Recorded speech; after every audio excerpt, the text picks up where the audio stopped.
Hi తమ్ముడు, ఎలా ఎక్కడికి వెళ్తున్నావు? ఎందుకు? ఈరోజు ఇండిపెండెన్స్ డే కదా.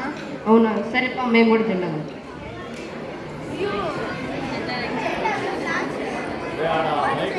చెప్పండి బాబు, ఏం కావాలి?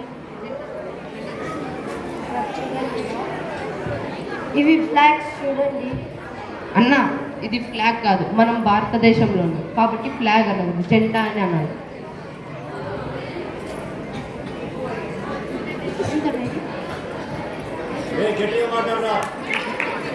నాకు దీంట్లో వేరే మోడల్ ఉందా? ఇంకా జెండాల మోడల్ చెప్పుకుంటే తప్పుడు చెప్పు. ఒకటే కదా, కొన్ని వేరే వేరే కలర్ ఉందా?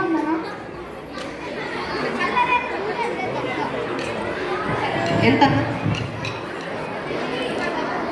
20 రూపాయల. భారతదేశం గుడి జెండా కాబట్టి ఫ్రీగా ఇచ్చేయి.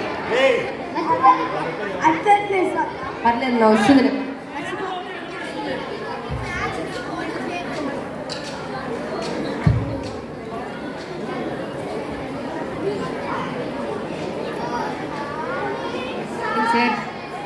శుభోదయం పిల్లలు, మీరు ఇంకొద్దిసేపట్లో శ్రీరామ్ గారు జెండా ఎగరవేయడానికి వస్తున్నారు. మీరు కొద్దిసేపు నిశ్శబ్దంగా ఉంటే జెండా ఎగరవేద్దాము. అట్లట్లో వచ్చి మన ఎక్స్ ఎమ్మెల్యే సల్మాన్ గారే వచ్చి జెండా ఎగరవేయాలి. సల్మాన్ గారు కాదు, మన ఎక్స్ ఎమ్మెల్యే గారు జాన్ గారు వచ్చి జెండా ఎగరవేయాలి. మా ఎమ్మెల్యే శ్రీరామ్ గారు వచ్చి జెండాని ఎగరవేయాలి.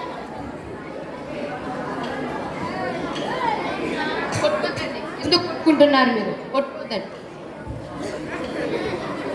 అమ్మ భారత్ మాత, ఏంటిది? మీ పిల్లలు చూడు, మతం మతం అని ఎందుకు ఇలా కొట్టుకుంటున్నారు?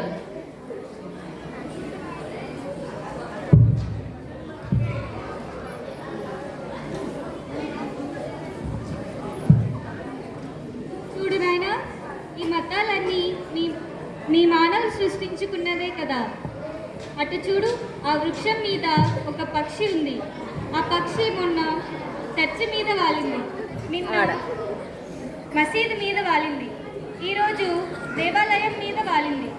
అటులని ఆ పక్షిని మనం ఏ మతమని చెప్పలేము. అందువలన ఈ విషయంలో మీరే తెలుసుకోవాల్సి ఉంటుంది. సరే అమ్మ.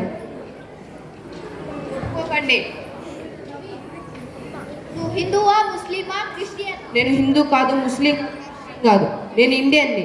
ఎందుకు మతం మతం అని కొట్టుకుంటున్నారు? ఎంతో మంది ఈ భారతదేశంలో ఎన్నో మతాలు, హిందూ, ముస్లిం, క్రిస్టియన్ ఎన్నో ఉన్నాయి. కానీ మనం అందరూ ఒకటే.